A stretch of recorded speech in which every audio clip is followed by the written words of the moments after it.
Insurance డబ్బులు claim చేసుకోవాలని భర్తని క్రూరంగా చంపింది ఒక భార్య.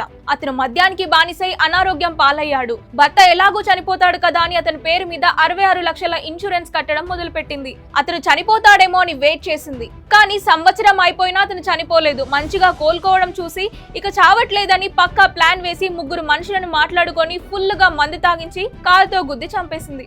ఏదో యాక్సిడెంట్ లో చనిపోయాడని నమ్మించాలని చూసింది. ఏమీ తెలియనట్టే వెళ్లి పోలీస్ స్టేషన్ లో నా భర్త చనిపోయాడు, ఎవరో చంపేశానని కంప్లైంట్ ఇచ్చింది. పోలీసులు ఎంట్రీ ఇచ్చేసరికి సీన్ మొత్తం రివర్స్ అయింది. డబ్బు కోసం కట్టుకున్న వాడినే బలి తీసుకున్న ఈ కిరాతకురాలు ఇప్పుడు అడ్డంగా దొరికిపోయింది. అసలు ఇలాంటి వాళ్ళని ఏమనాలి చెప్పండి. ఇది ఇలా ఉంచితే నిజామాబాద్ లో ఇంకో అమ్మాయి లవర్ తో కలిసి ఉండడానికి భర్త అడ్డుగా ఉన్నాడని అన్నంలో నిద్రమాత్రలు కలిపి ఇచ్చి గొంతు నులిపి గుండెపోటు అని చెప్పింది. అతని పేరు మీద ఉన్న 2 లక్షల ఇన్సూరెన్స్ క్లెయిమ్ చేసుకుందామని ప్లాన్ అంట.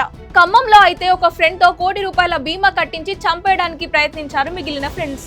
కరీంనగర్ రామడుగులో అయితే జల్సాలకి అలవాటైన కొడుకు తండ్రి అకౌంట్ నుంచి ₹10 లక్షలు మాయం చేశాడు.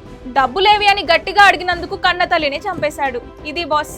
అసలు మనుషులు ఎందుకు ఇలా బిహేవ్ చేస్తున్నారు, మనుషుల్లో మానవత్వం ఏమైపోతుంది అనేది అర్థం కావట్లేదు. అందశ్రీ గారు చెప్పినట్టు మాయమైపోతున్నాడమ్మా మనిషి అన్నవాడు అనే మాట నిజమే అనిపిస్తుంది. మీరేమంటారు?